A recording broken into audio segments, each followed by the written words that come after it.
What's going on, guys? It's Bucky and welcome to your 30th XHTML and CSS tutorial. 30 tutorials, that's a milestone. Someone should give me an award or something. But anyways, in this tutorial, I'm going to teach you guys how to control styles by using something called a class.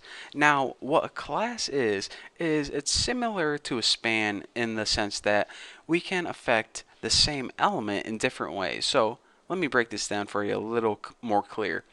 Before, we've been using elements to apply styles to everything on the web page that was the same element. For example, if we had 8 paragraphs and we applied a style to the paragraph tag, it would affect all 8 paragraphs. But what if you're saying, alright Bucky, I want half my paragraphs to be red and half of my paragraphs to be green. Well, we can't apply a style to the paragraph tag because it would affect all the paragraphs. So in order for us to get more control or more customization over our web page, we need to use something called a class. Now let's go ahead and, well, we might as well use that paragraph example. So let's go ahead and make 2 paragraphs on your screen. So the first one can be like, let's go ahead and type, I want this text to be red! Explanation point, because we really mean it. So let's go ahead and copy this and paste it, but we'll change this paragraph to, boy oh boy, I wish I was green. And why I capitalized green, I have no idea, but I did it. What are you going to do about it? So anyways, we have 2 paragraphs, one where we want the text to be red and one where we want the text to be green. So you're thinking, alright, maybe I'll go ahead and for this paragraph go ahead and do red, and for another paragraph go ahead and do green.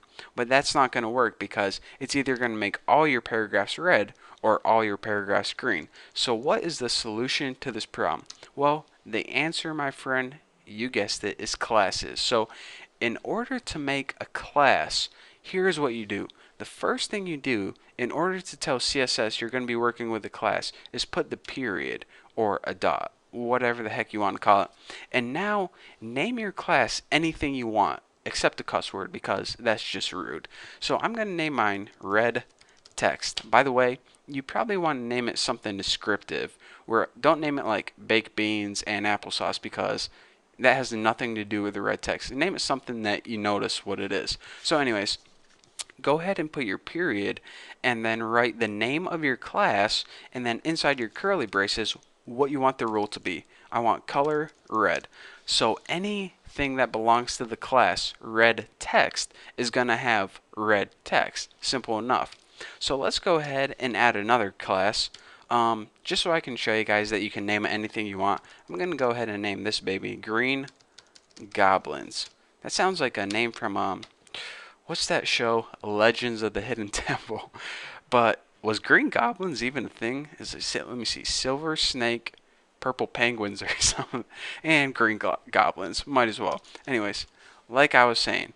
So now we have a class red text and another class green goblins. And let's go ahead and make the rule for green goblins. Anytime anything belongs to the class green goblins, their text is going to be, of course, green. Hence the name green goblins.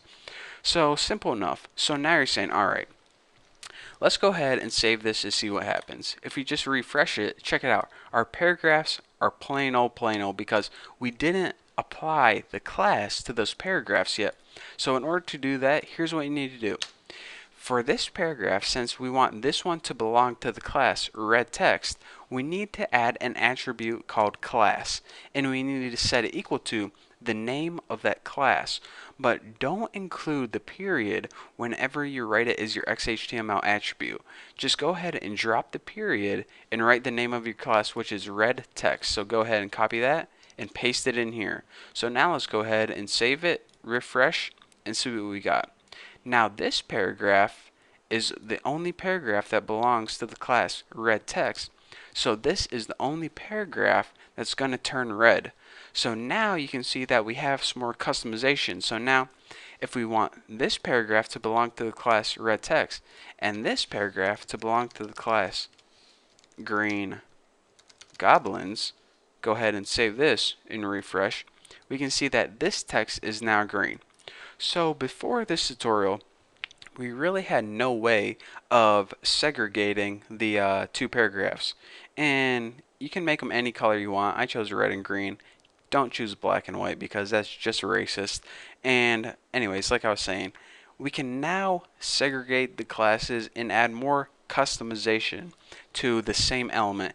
Whereas before, when we had one element, we had one rule where it affected all the elements on the page, all the paragraphs on page, all the headers on page, they got the same rule. Well, now we can split them up, and for this example, it wasn't really useful because, I mean, we could have just used span or anything. We could have even used div, but this is the most useful way. Anyways, what am I trying to say here? Later on, once we start developing websites that have like 100 of elements per page, this is going to be a huge help for you guys, and you guys will see later on just how helpful this is. So this is probably a tutorial that you want to put in your favorites because you do not want to forget about this one. So thank you guys for watching. That's all I have for you guys for this tutorial. So I guess I'll see you in tutorial number 31.